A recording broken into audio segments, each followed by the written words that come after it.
I would like to call to order the Berwick Select Board meeting for September 27th, 2022. The entire board is present, along with the town manager and the town clerk, members of the public. And I'd like to stand for the pledge, please. I pledge allegiance to the flag of the United States of America and to the republic for which it stands, one nation, under God, indivisible, with liberty and justice for all. First, we have our approval for our meeting minutes from September 13th, 2022. I make a motion to approve the minutes as presented. Second. All right. Any other comments, questions? Nothing? All right. All those in favor? No abstain. Yeah. And so that's 4-1 abstaining. First, public comment.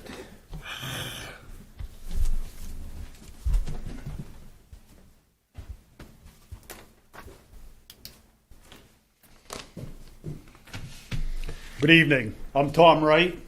I'm here tonight as a resident of Berwick, not as a select board member.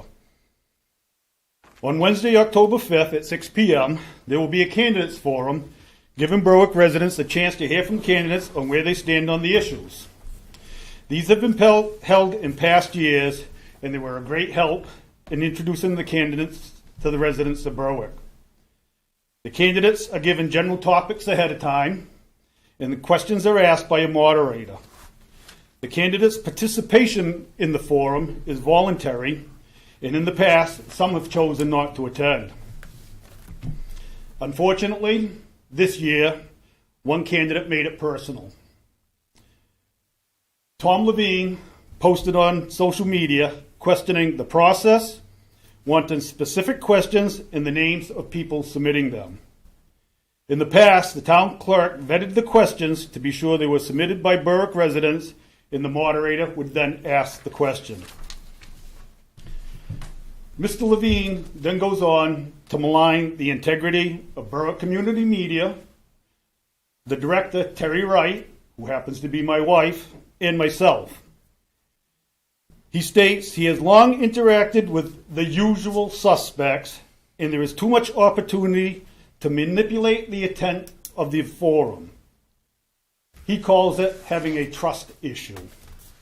And just as an aside, Tom, if you're having trust issues, they have workshops that you can work on those problems. What is his reasoning? As he states, Terry and I have an established alliance with the Democratic Party. In other words, we're registered Democrats.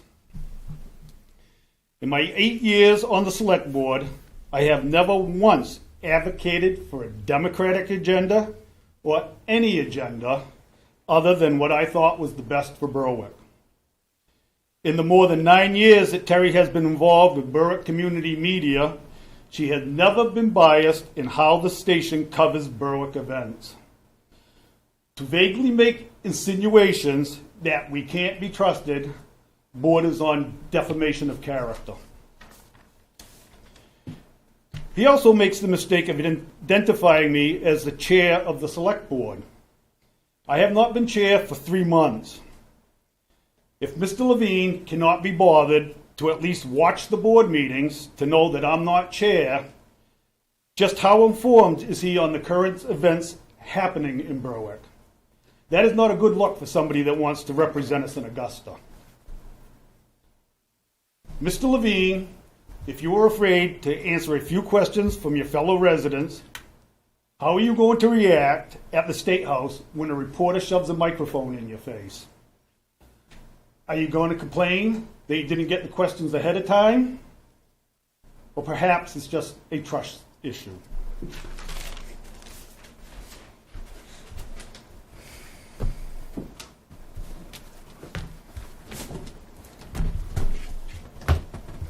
All right. Any further public comment? All right. I will close the first public comment and go on to our first public hearing, which is for general assistance maximum and ordinance adoption. basically, as I understand it, this is more or less a formality. There have been some slight increases to the general assistance. We have to approve them, or we're not going to be able to get our full funding from the state for them, which is 70% of the general assistance. And for the most part, I think the biggest increase is, it's a few $100. I mean, it's a few percentage points, right? It's not. The biggest one is the maximum the electricity increase. Yeah. Up to 42%, and that's because of the ongoing problems we have with the price spikes. Yeah. Yeah, and for those that qualify, that's definitely going to be a huge help. And that's going to be going up. Well, we predict it's going to be going up across the winter time, so it's going to be a rough one. But in general assistance has never been a huge cost for the town, and is available to people who need it. Does anybody have any questions or input on general assistance increasing their maximums? While we're talking about it, Noah, maybe we should tell people if they need assistance, who they should contact. Maybe. Yes, absolutely. If you need assistance, you should come to the town hall. There are forms to fill out that you have to verify income and other, like residency, things like that, in order to get the general assistance. I've worked as a property manager. Some people that I've rented to have needed general assistance before. They had their landlords fill out the forms and things like that.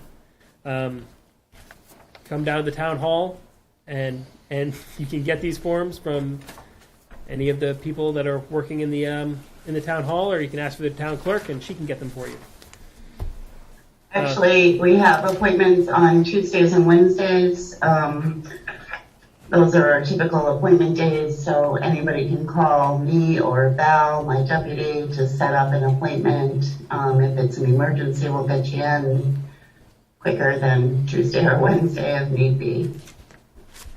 Thank you, Betty. Thank you.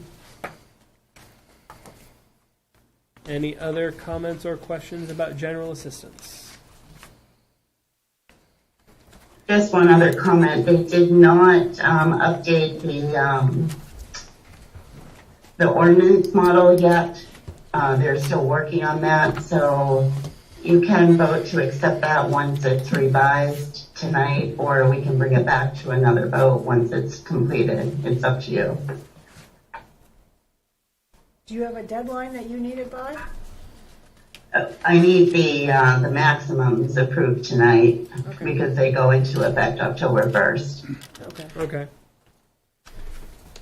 I'll make a motion that we accept the general assistance ordinance maximums as presented.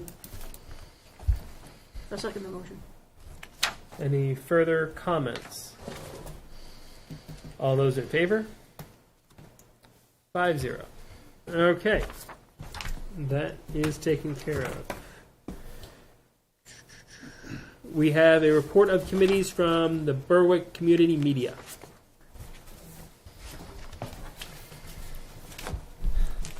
Good evening. I wanted to kind of give you an opportunity to ask me any questions about the assessment and recommendations report that I've done up. This report was done up for a couple of reasons. One is that I'm looking at my years forward and how long I'm going to be here, and if somebody comes in after me, I want them to have a full report on what BCM currently has, what we're currently doing, the types of things that are accomplished as far as who we work with for organizations and contact information. But I also wanted to make sure that we had some goals going forward. We met all of the 2014 goals, which I'm really proud to say, because that's why we've got this station and it's working the way it is right now. But there's still more that can be done. One of the things that we're really looking at is how do we provide local news, a summary of meetings or some type of information on what's happening in Berwick on a weekly basis. The problem is manpower and money. It's the same as if somebody were starting up a whole new program or a whole new newspaper. You've got to have personnel to do it. So that's one of the bigger goals. But there are some others in here that we're looking at as well. Do you have any questions on this? I don't have any specific questions, but as a recommendation, I would reach out to some of the local community colleges or the universities. I mean, as far as USM, that they have a journalism school. There might be people that are willing to work for limited or no budget, or for college credit. For I mean, they might not be a member of the community, but they might have an outside perspective that they can add. Reach out to maybe the high school as well if they have a journalism I have already club. done the high school Yeah. several times. Just I nothing. haven't gotten anything from Yeah. that. Yeah. But I like the college idea. Yeah, it's- UNH is pretty close. Yeah. USM, UNE, I York think, has a County media, Community UNE has a College. media program too. Yeah, I mean, they'll do a lot for college credit, and I'm sure that it more than qualify. So That's a great idea. Thank yeah. you. Yep. Anyone else? You say in here one of your long-term goals is a full-time assistant. Is that long-term, like in the next 10 years. So 10 years, that far out? 5 to 10 years out. I'm not seeing, considering the Comcast fees, we've lost over $400 just in the first quarter this year. I'm not seeing that as a sustainable way to keep the operation going. I just sent out 92 letters this morning to businesses in Berwick and nonprofits that we work with for donations and sponsorships. That's not going to be sustainable either. Everybody and their brother is hitting up the same organizations. There's only so much money to go around. So there needs to be a sustainable option for keeping it running. And until you have that, you can't really look at hiring another full-time person. Ralph works 15 hours, and that's it.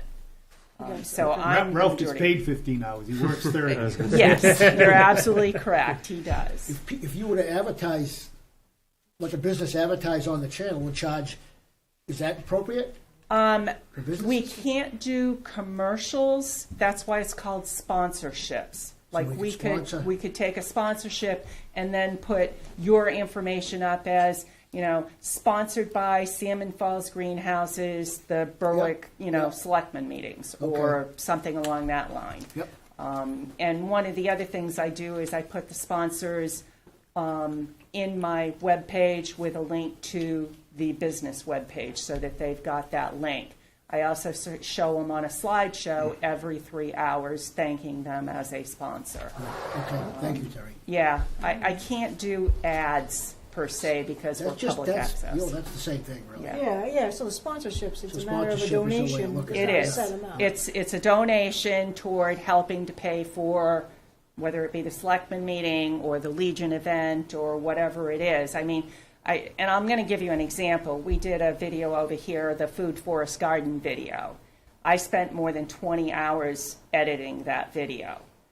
It came out to over $500 that it cost BCM to produce that one video. And that's the actual cost. Most broadcasting or stations that are going to do something are going to charge more than that for the profit piece. But we're nonprofit. We don't make a profit on anything. So yeah, it's not cheap to produce these videos if you take into account the time involved. Talking about the sponsorship, and you're talking about the difference between sponsorships and commercials. If you watch any public television station now, is their sponsorships are commercials. The only thing we can't do, so we can say, they provide this, and these are their hours of operations, and this is where they're located, but we can't say, come on down.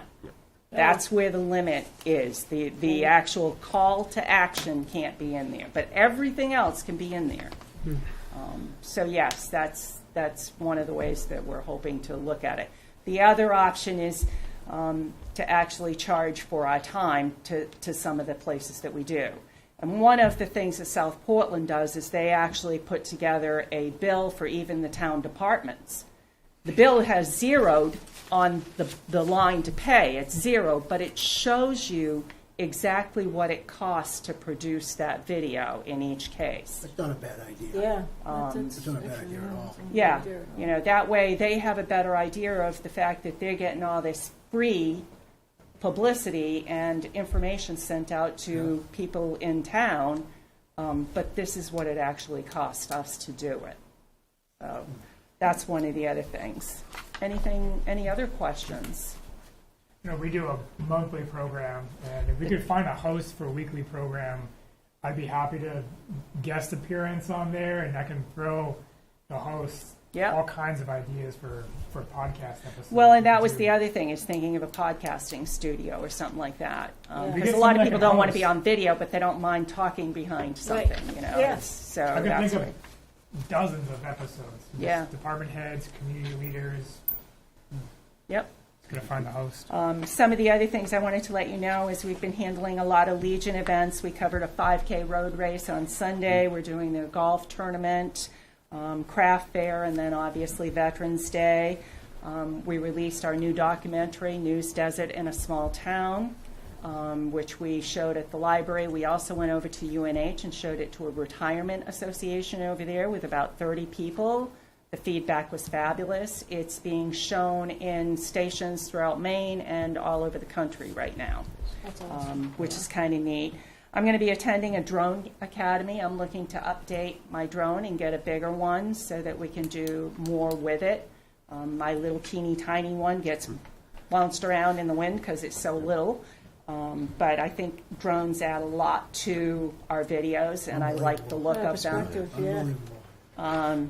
I'm taking a class on video streaming, simplifying and archiving municipal meetings, looking at working with a Berwick for a lifetime on getting computers for elderly people who have no access to the outside so they can communicate with family members, order food to have it delivered, those type of things, and I'd give lessons on how to use those computers. We joined the Falls Chamber of Commerce. We've got a partnership working with them. We're going to be doing a PSA for them to promote their programs and what they're doing. My monthly newsletter comes out at the end of every month, which shows our new videos, public domain videos that are going to be showing each month, and then little special blurbs that we have on the last page. Tom has already mentioned the Candidates Forum. This will be our third one. And it's always handled exactly the same. I do not have anything to do with other than setting it up, getting people in, and letting the moderator take over. And as chair for the Maine Community Media Association, we met with Governor Mills' staff today with trying to find out what their objections might be to the bill that we're submitting to hopefully get us high definition, but to also put franchise agreements under the PUC. And the idea behind that is that municipalities don't have the money to fight these cable companies. So every time they violate part of the agreement, we just kind of go, and they look at us and say, take us to court. And, We don't have the money. The cost is too outrageous. It's too overwhelming. And, you know, the other piece is consumer services. I've heard a lot of people complaining about the fact that either their broadband isn't working or their cable isn't working, except they can't seem to get help online. Well, these are the type of things that the PUC could help us with. So that's a bill that's being submitted by Maine Community Media Association, which I'm proud to say I am the chair. What do you think your thoughts are on that passing? I think it's really going to depend on what happens in the change for the legislature and Senate. Our bill previously passed overwhelmingly in both the House and Senate, and the governor vetoed it. Who, LePage? No, Mills. Mills vetoed it? Yeah.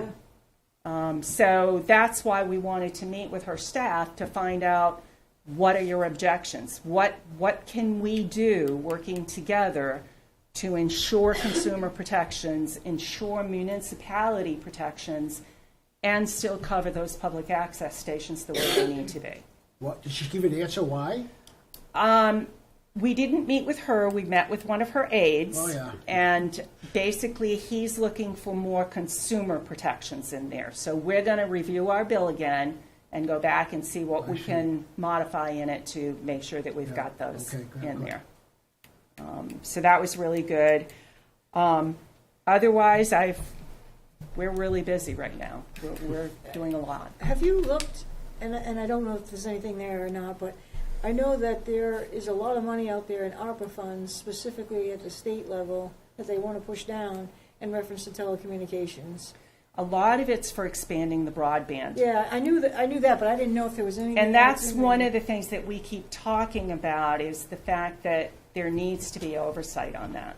Yeah. There needs to be somebody who is protecting these municipalities to make sure that when they're given a contract, that contract is followed. In several of the municipalities, they had contracts, and 5 years later, it hasn't been accomplished. And that was their deadline. And their recourse is take them to court, except they don't have the money to do that. Right, it's very prohibitive that way, yeah. You know, that's how they work, unfortunately. You know, they're great when you got that broadband and the cable, but something goes wrong and all of a sudden nobody wants to take responsibility. Yeah. So, any other questions? Great. One more. Oh, sure. You do have a resident loaning program for equipment. How is that working? Have you had any issues with that? Have you had people take you up on it? No. No. Okay. No. I just think that's a great opportunity. I've published it in the newsletter several citizens times. to, you know. We give lessons on how to use it. Well, you have had users in the past. You've had a few musicians borrow equipment. We and did, stuff, yes. so Yes. Not a lot. I was just thinking, even like Girl Scouts or the Boy Scouts, was it's a just great thinking- lesson. When Linda or asked, I was going to say, something. what about the schools? Even though you talk Yeah. about the high schools and in junior high, because Schools that have could, all their own stuff. Right. Okay. That's I wasn't thinking because of that, Yeah. but I was thinking like associations, like Girl Scouts, Boy Scouts, maybe the library, things I like that. have done Girl Scout and Boy Scout events in the past. Yeah. When they tell me, I don't have time to go through everything to figure out when it is. So Yeah. when you tell me, I usually can cover it. But yeah, they're more than welcome to borrow the equipment. I only ask that they go through a lesson with me so they learn the setup, how to take care of it properly, that type of thing. But yes, anyone, and there is no charge. It's simply you sign this form saying you've got it, you're responsible for it for such time, and you bring it back. The only thing we ask is if you're recording with our equipment, that you give us the video to go up on BCM. Right. Because that's kind of the idea behind public access, is you're creating content for this as well. So it's not for a private birthday party or a wedding or something like that. It's for an event you're putting on. Yeah. So, okay. Anything else? Great. Thank you. Thank you. Thank you very much. Good question. Next, we have a department report from Shannon.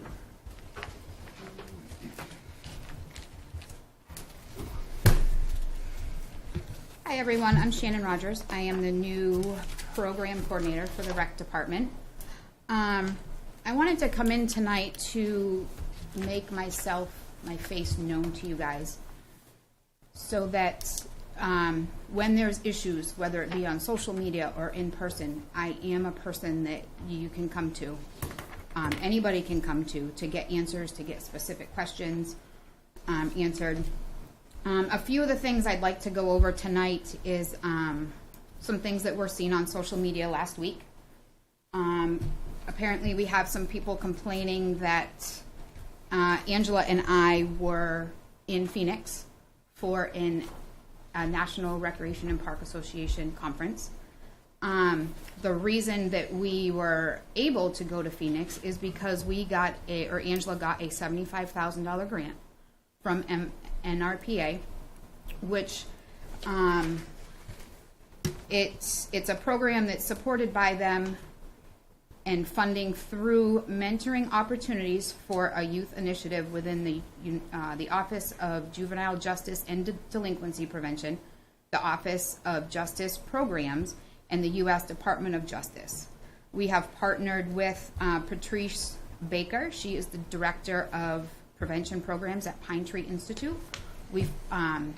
I can't say we. I've only been in the department for three weeks.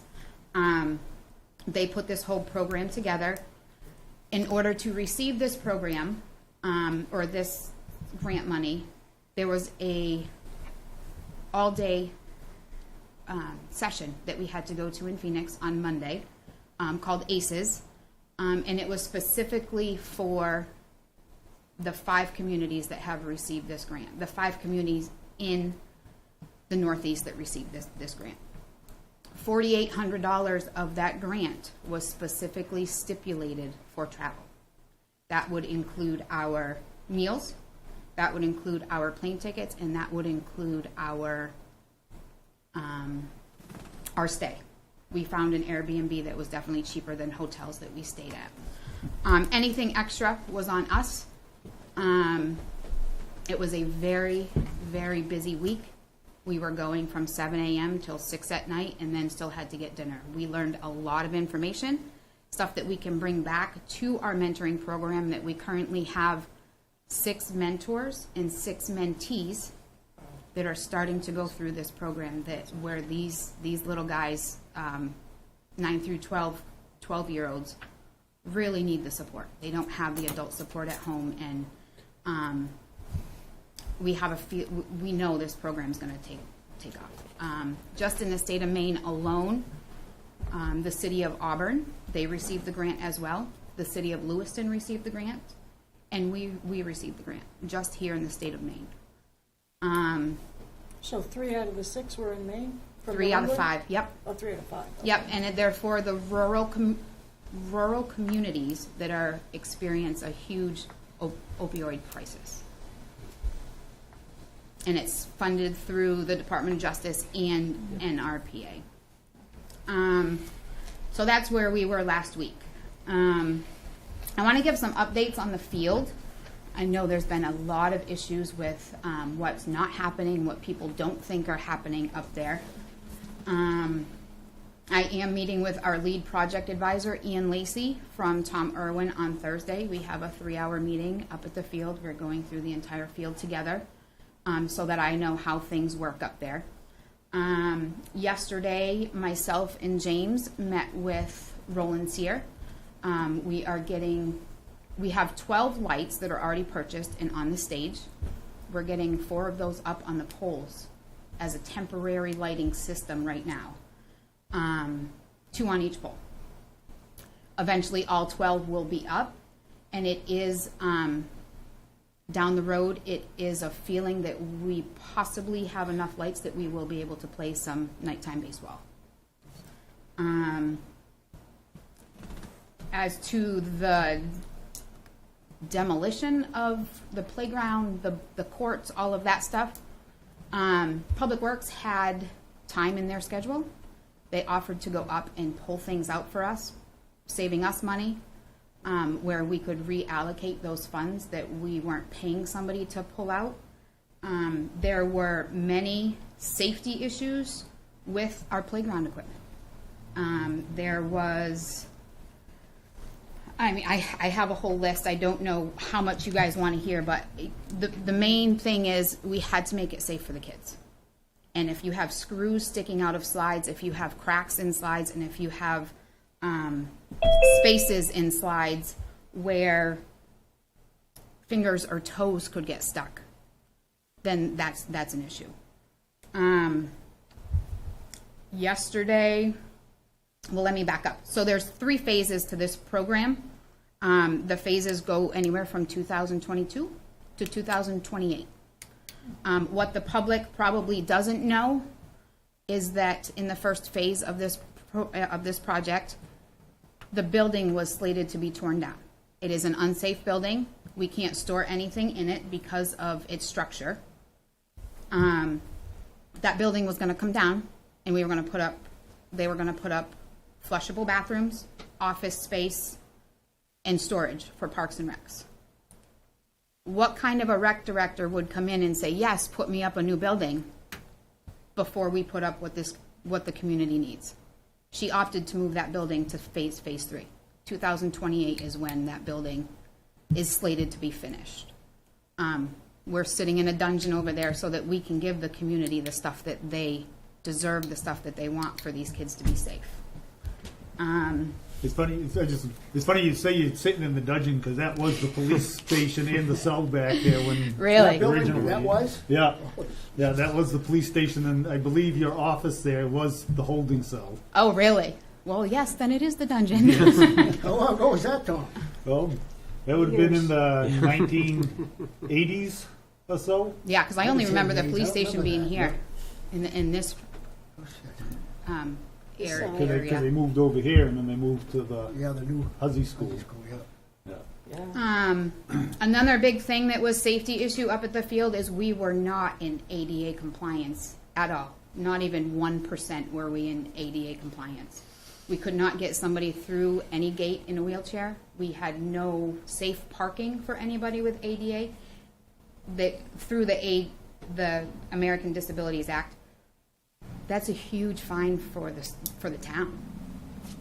If you look through Maine Municipality, what is it? Maine Municipal Association, they would have all of that information. In the new structure that we got while we were in Phoenix, the new concept, it is completely ADA approved.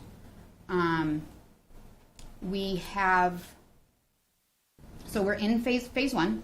Our next step of phase 1 is we had the choice to either resurface or strip the minor league field, which is called the East Baseball Field.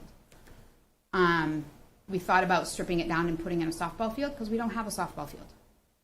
It would cost us more money to put in a softball field because we have to rip up the irrigation that's there, strip it down, put down new irrigation, and then put down the new surface.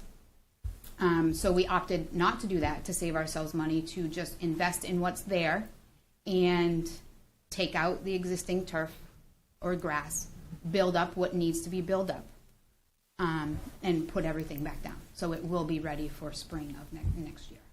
That will be laid down before before winter. In that area as well, we're taking down 3 to 4 sections of the gate, the fencing, to put in a new gate. We're at 71 Sullivan Street. We are very close to the fire station. Studies have shown that that's going to be the best area for an emergency exit. Emergency personnel to come in where they're right down the road. So that's being done before winter as well.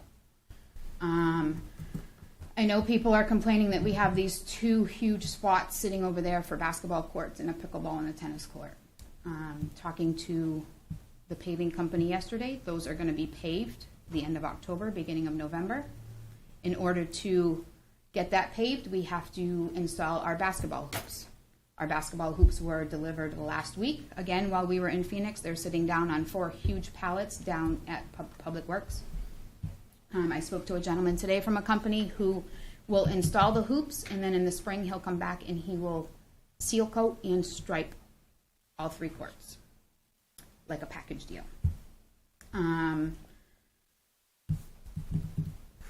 I really don't have much more on the phase 1. There's been a lot of talk about a splash pad. Yes, we have a splash pad that is in the works. We made a lot of connections last week with the companies that install and design the splash pads. However, the splash pad is for phase 2.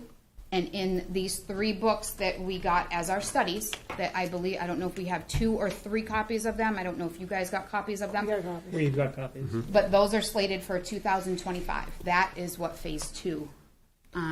So I do have a question. Sure. You mentioned, then we didn't go back to it, we understand we tore down the playground area because it was unsafe. Mm-hmm.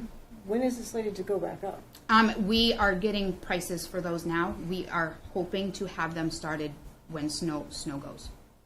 So you're talking spring of next year? Yes. Okay. Yep, that's included in phase 1. Phase 1 is the playground equipment, the basketball courts, the tennis court, and the pickleball court. Okay. And the money's all set? Yes. I've been asking James the last two days to make sure that $100,000 was allocated. I met with Angela this summer with playground companies, and there's a third company. So now it's in design. Yep. So the money's in place. We have $100,000 just for the playground equipment to be designed and installed. It's not that we ran out of money not to finish the ball field. The project got started earlier than what we had anticipated. The playground equipment wasn't slated to be torn out until July of 22, this past July. But they were able to get people up there the end of April, beginning of May, from the town to save us money. As for the building, I know people are up in arms because they don't have a place to store their sports equipment. It shouldn't be a place for youth groups to store their sports equipment. That is property of the Berwick Rec Department, and we scramble for storage. We had to purchase a storage shed to put our stuff in because we didn't have the storage. We have very little storage on the stage for us to store our stuff for summer camp, any of the kids' nights, the after-school programs, anything like that we do. But that's definitely something that will be talked about down the road, because that building isn't going to go up for a while. I did go up there today. I'm making it a mission of mine right now until we hire a new director to go every day, either in the middle of the day or on my way home to pick up trash, because we do have it set up as a carry-in, carry-out policy.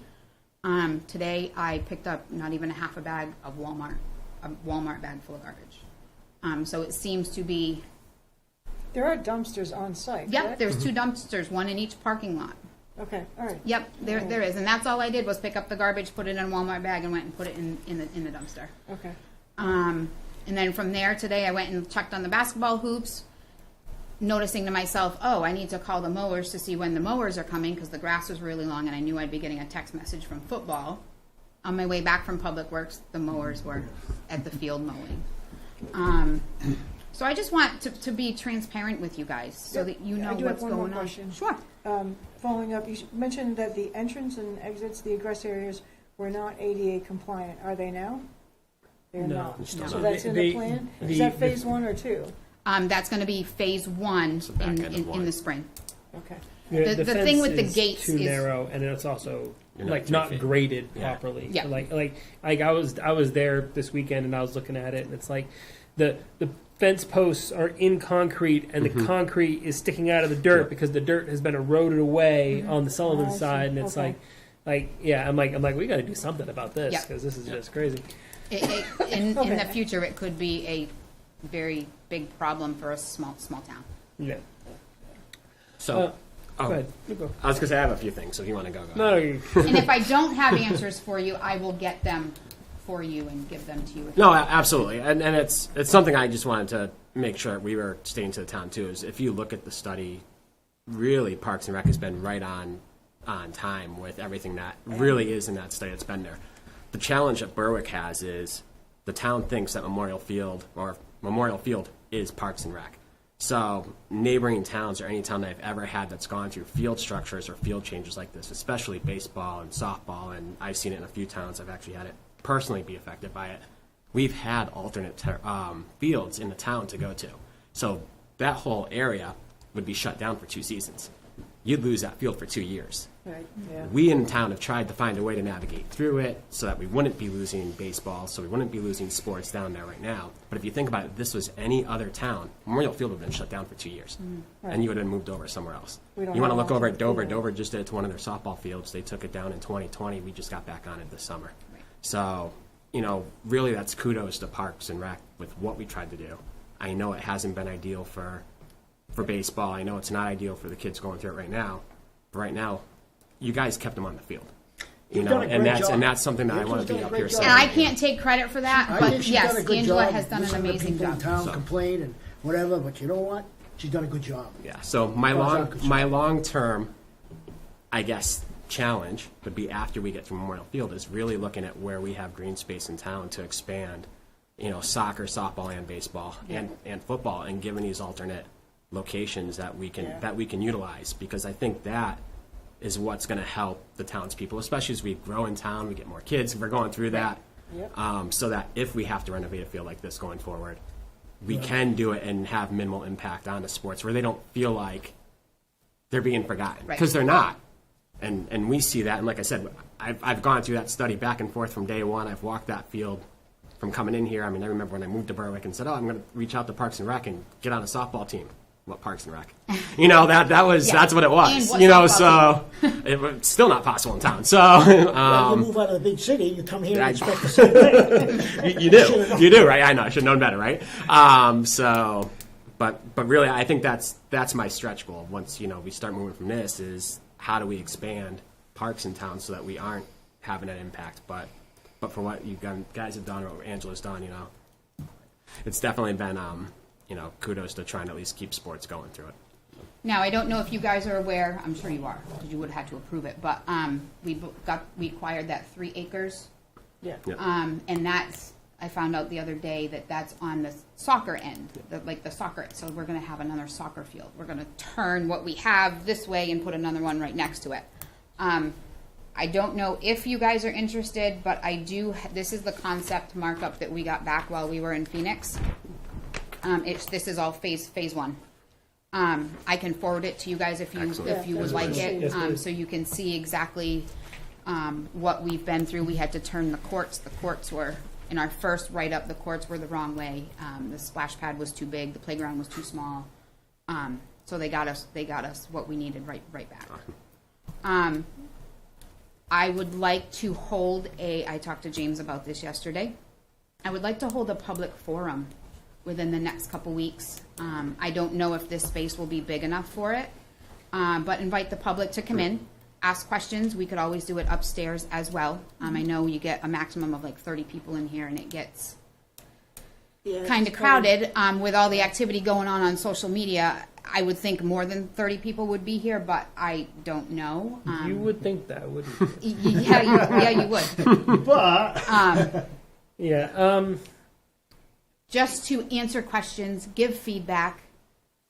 No, I think that's a great idea. I think being available readily for people is. I definitely feel like you'd get some feedback. I don't know. Some people, they're very passionate about it. Some people, they're just, backseat quarterbacks, and it's like, so it's hard to tell. But I definitely feel like you reaching out to the public and asking, what their feelings are about it is you'll definitely get some ideas. Right. But the whole revamping, the whole phases and everything like that, part of that was done because we did do public forums and reaching out to people and finding out what they wanted to see in town, and largely what we wanted to improve upon in terms of our recreation space. Yep. So reaching out again, hopefully, hasn't changed too much. Right. So as the new program director, and is there a list of new programs that you're thinking about putting into place? Or? I'm thinking of, but I've only been on my own for two days. Yeah. I've done a lot with the field for these past 2 days. I've sent James a lot of emails in the last 2 days. I have to see what the budget is. Yeah. For these programs. I want to get some teen programs. I want to do some babysitting, some CPR classes for those teens. They're kind of a forgotten group right now. Well, I'll take a CPR class. Be awesome. CPR class. I haven't done it in 10 years, but I'll do it. But the Parks and Rec was doing like movie nights for 5 to 10-year-olds or whatever. That was. Yep, we still have that going on. It's the third Friday of every month. We canceled it last week because we only had one person signed up. Yeah. We just gave her credit for our following, but all the way through March, we have our movies all picked out and advertised. Yep. And we have in about 2 months, 3 months, we have the parade, the Christmas parade, things like that. We have Trunk or Treat coming up on the 29th. That's true. I always forget about Trunk or Treat. Yep. That is on the website on myrec.com to register and that's for. The 30th. 29th. We're doing it this Saturday night as the trunk or treat. Okay. That way kids can still trick or treat on the 30th if they want. That's a great idea. I love it. because we did both last year. We went trick or treating, and then my wife took my daughter to the trunk or treat, and I went home with the other kids because they were already tired, Yep. So it's like, yeah, that's. And we got good feedback for that already. We got the police department on board. We got the fire department on board. Now, since it's just you mainly right now in the Parks Department, and we're obviously looking for a new director and things like that, is there any support that you need that the board can provide, or is it just going to be getting a good director in as soon as possible? James said that he's getting some applications for the director as we speak, so we're just going with that. I would love to reach out to you guys if I have any issues, questions, problems, ideas, anything. You're welcome to come to every meeting and give updates, or you're welcome to send emails to any of us, all of us. Yeah. You can send it to all 6 of us at the same time, so we can all be in the loop. It's, we're here to work and improve the town all together, so let us know. Okay. Any other questions? All right, thank you very much, Shannon. Thank you. Thank you.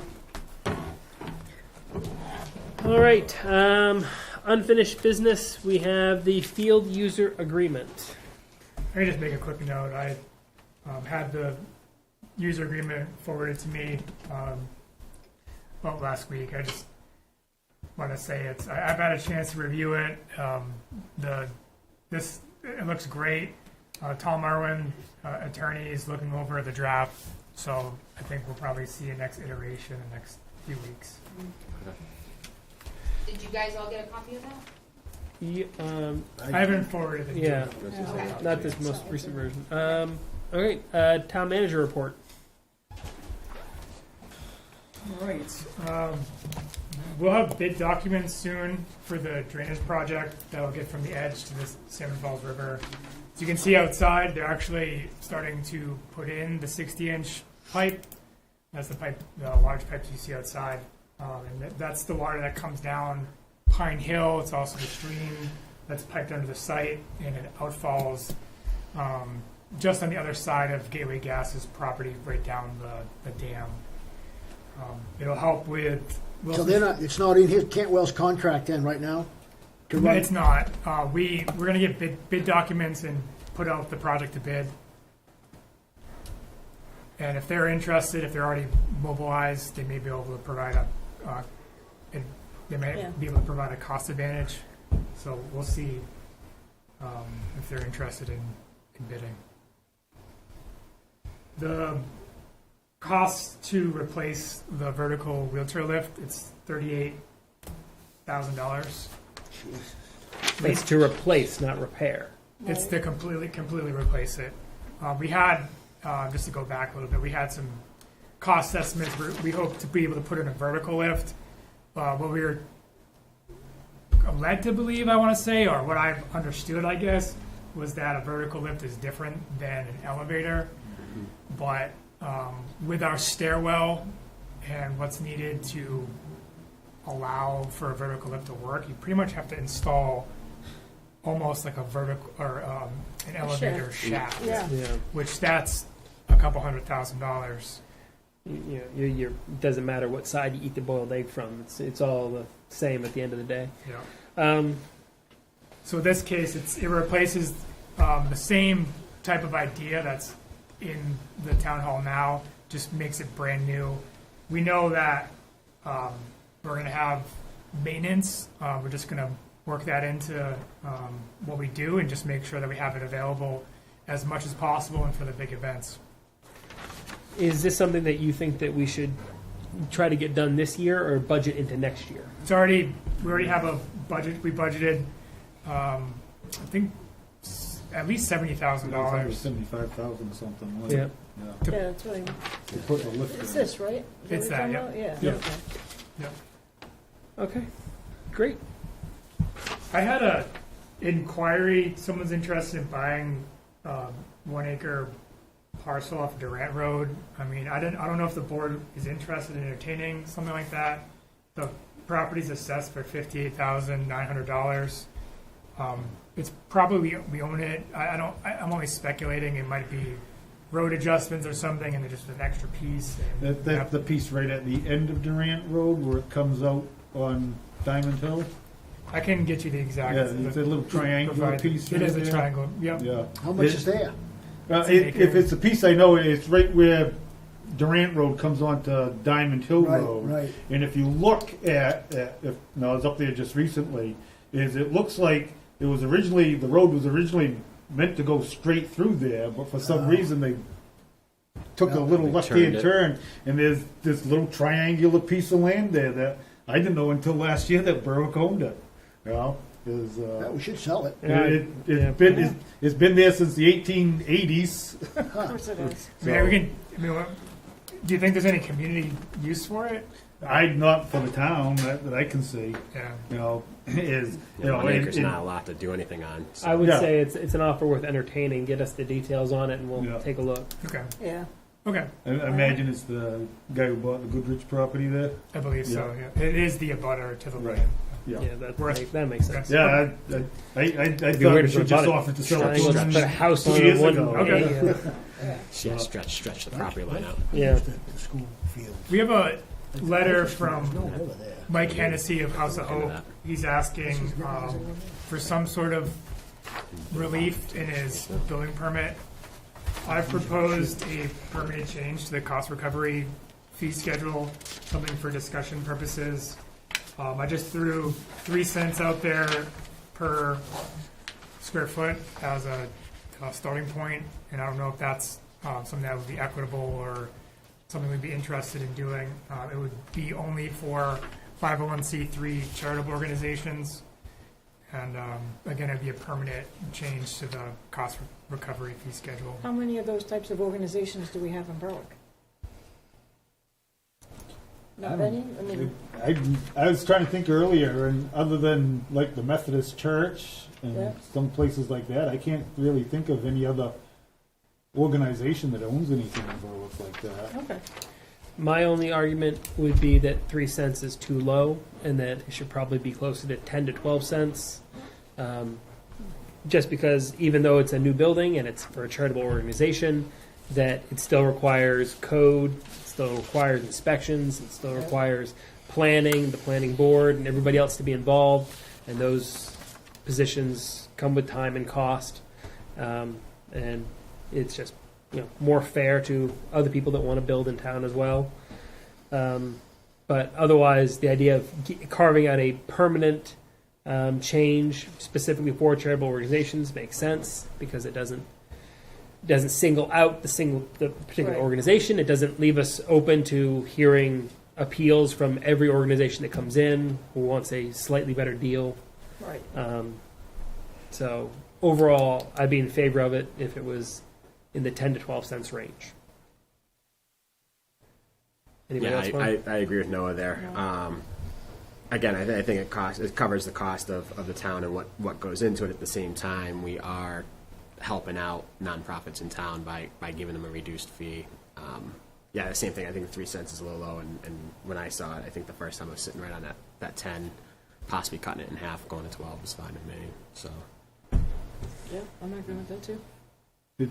Could we hear from code enforcement since she's sitting there? I knew I'd get you up here sooner or later. Darn it. Jenny McCabe, Code Enforcement Officer for the town of Berwick. Go ahead, Tom. Well, is what are your feelings on it? As Noah said, we do incur costs. So is your inspections, you go in the paperwork and all that is at say 10 cents per square foot. Would that be enough to cover the costs?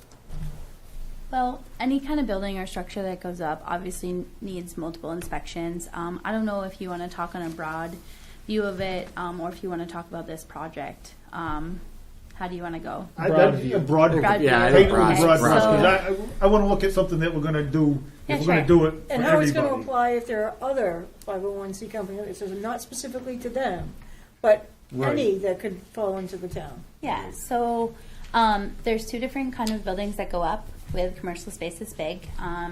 Some are metal and some are stick built. The metal buildings obviously require less inspection. Someone comes in, they pour, the footings, the foundation, we have to inspect twice for that. If there's drainage that's put around the building, which we require here in Berwick, that's another inspection with a waterproofing, so that's 3. And then if it's a metal building, we inspect that. Once it's erected, it's all put in place, we check for screw holes, all that. We make sure it's properly put up. Stick built's a little bit different. We do a full framing inspection, and then we go ahead and do a plumbing inspection, rough plumbing. Then we do an insulation inspection. We'll do a rough plumbing on a metal building too. And then we'll do an insulation inspection, and then we'll do a final inspection. So I don't think that, I think that there's still, a full thing of work here. So I agree with what Noah's saying, actually. Still, we still do our job. We still have to do stormwater inspections and other inspections too that go along with it. It's, I would say, more involved than a normal residential house, usually. So. 10 to 12 cents sounds reasonable. Yeah. Cover our costs and make sure that everything's get covered. Are you good with me? Am I I think Yes, Thank thank you, you. Jenny. Appreciate it. All right. Do we want to make a motion, or do we want to continue this discussion at a later time? I mean, this is part of the town manager's report, so it's not really on the agenda. So Yeah, I think we've given him feedback now. He can Yeah. go back, plug in the 10 or 12 cents there, Yep. and then come back with an actual Yep. yeah, thing to be voted on. and we'll put that under new business next meeting or something Yep. like That that. sounds great. Yeah. Anything else for the town manager report? I'll just add in another piece I added into the cost recovery fee schedule is a site plan amendment. Yep. Just adding in $100. We just haven't had anything in there. Site plan amendment. Okay. And that completes it. Thank you. All right. Selectmen communications, there are none. Approval of the accounts payable. Let's see here.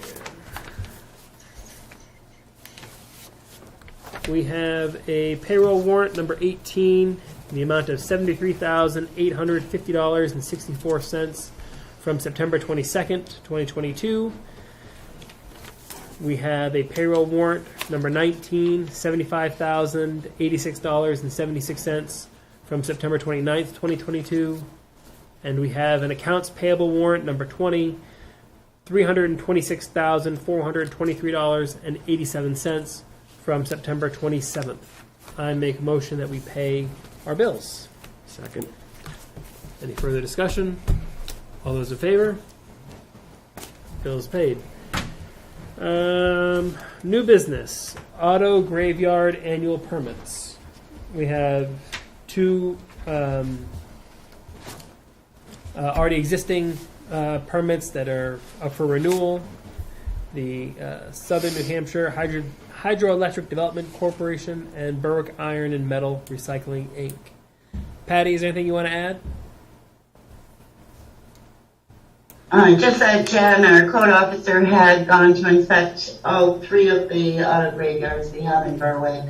And these 2, Southern New Hampshire and Berwick Iron and Metal, have returned their application with their $50 permit fee, so they're set to be approved by the board. The other one is Vern Larkin's place, so we're working on getting his application back. But he did pass Jen's inspection. So that will come at a future date before you. All right, terrific. I will hear motions. I'll make a motion that we renew the auto graveyard permit for Southern New Hampshire Hydroelectric Development Corporation and Berwick Iron and Metal Recycling, Inc. Should they be separate? Probably not. Okay. It's fine to have them combined, that's fine. Yeah. Okay. All right, I second the motion. If it was a new permits, yeah, we probably wouldn't have to do them, but All right. All those in favor? All right. Those are renewed. We have no quitclaim deeds, no abatements. A second public comment. Okay, and we have an executive session tonight for discussion of personnel matters. No decisions will be made into that, so we will be going out into that and not coming back. Is there any other business or non-agenda items anybody wants to bring up? All right, terrific. Then I will make the motion that we enter executive session under Title 14056A for the discussion of personnel. Twice. Yes, X2. I'll second that. All those in favor? All right, executive session.